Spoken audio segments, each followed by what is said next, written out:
Hello everyone, today we'll talk about how to fix or how to solve the problem of Pratilipi app. You will go to settings.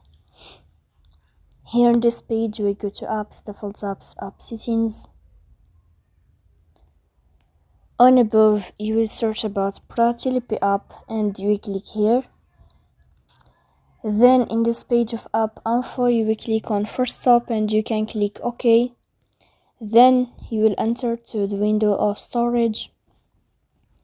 Here you will click on clear cache, but pay attention, don't click clear data because that can delete your account. Then you will go to Play Store.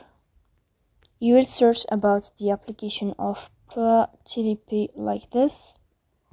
And then you can update your app if you find updates here in this place or in this page as you see. So please don't forget to support us by like and subscribe.